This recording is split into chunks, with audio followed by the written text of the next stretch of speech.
សួស្តីបងប្អូនជាទីស្រឡាញ់ទាំងអស់គ្នាថ្ងៃនេះបងប្អូនមកបង្ហាញជាមួយនឹងប្រភេទឧបករណ៍ 2 in 1 ដែលជាឧបករណ៍ Wi-Fi 5G ដែល download file បានរហូតដល់600 MB និងប្រភេទ Bluetooth ចំនួន 5.4 ហើយឧបករណ៍មួយនេះយើងយកមកប្រើប្រាស់ជាមួយនឹងប្រភេទ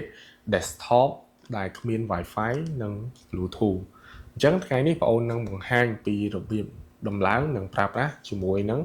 កុំព្យូទ័រទាំងអស់គ្នាតោះបងទៅមើលវីដេអូនេះទាំងអស់គ្នាថាតើយើងដំឡើងនិងប្រើប្រាស់ដោយរបៀបណាមុននឹងបងអូនយកទៅភ្ជាប់ឥឡូវនេះបងអូនមកបើកប្រអប់ឧបករណ៍នេះថានៅក្នុងឧបករណ៍នេះមានអ្វីខ្លះ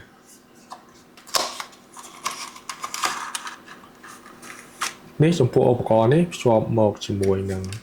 USB Wi-Fi ចំនួន1ហើយជាមួយនឹងសៀវភៅណែនាំក្នុងការប្រើប្រាស់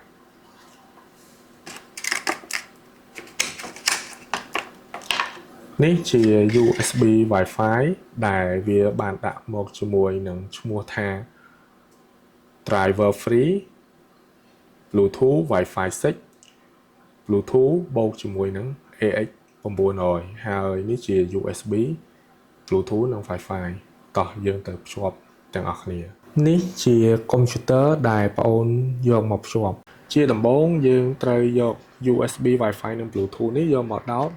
នៅរុន USB មួយណាក៏បានដែរបន្ទាប់ពីយើងបានដោត USB នៅកុំព្យូទ័រហើយយើងចូលមកកាន់ Start ហើយអក្សរ E ដើម្បីចូលមកកាន់ Explorer ហើយយើងស្វែងរកពាក្យថា Wi-Fi Drive អញ្ចឹងចុច Wi-Fi Drive បន្ទាប់មកយើងចុច Wi-Fi 6 នេះដើម្បីយើង install វាហើយយើងចុចយក Yes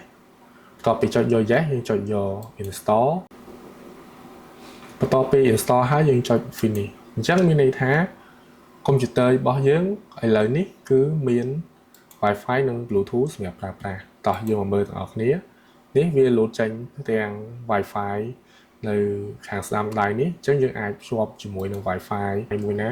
អញ្ចឹងយើងចុច Wi-Fi មកហើយយើងវាយលេខសម្ងាត់ចូលបន្ទាប់មកយើងចុច next តើ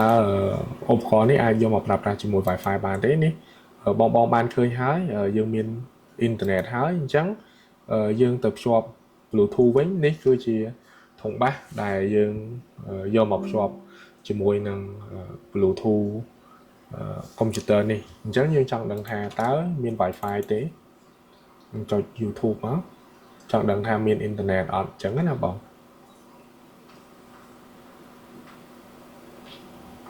បាទអញ្ចឹងមានន័យថាឧបករណ៍របស់យើងអាចភ្ជាប់ជាមួយនឹង Wi-Fi បានហើយអញ្ចឹងខ្ញុំទៅភ្ជាប់ជាមួយនឹង Bluetooth យើងចូលមកកាន់ Bluetooth យើងមកបន្ទាប់មកយើង search រកឧបករណ៍ធុងបាស Bluetooth របស់យើងនេះជាឧបករណ៍ធុងបាស Bluetooth បន្ទាប់មកយើង connect នេះមានន័យថាចូលហើយអញ្ចឹងយើងសាកចាក់ជំរាបមើលថាតើវាដំណើរការទេអើយអូនឈឺអើយអូនទុំអើយអូនខំមួមកគឺលក្ខខណ្ឌយើងតែដដែលសញ្ញានេះបងឃើញហើយអញ្ចឹង Wi-Fi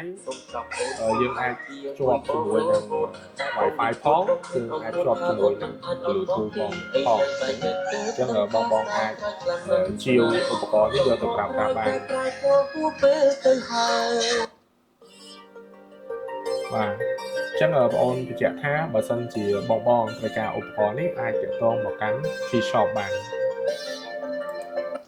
អរិស្ទាំង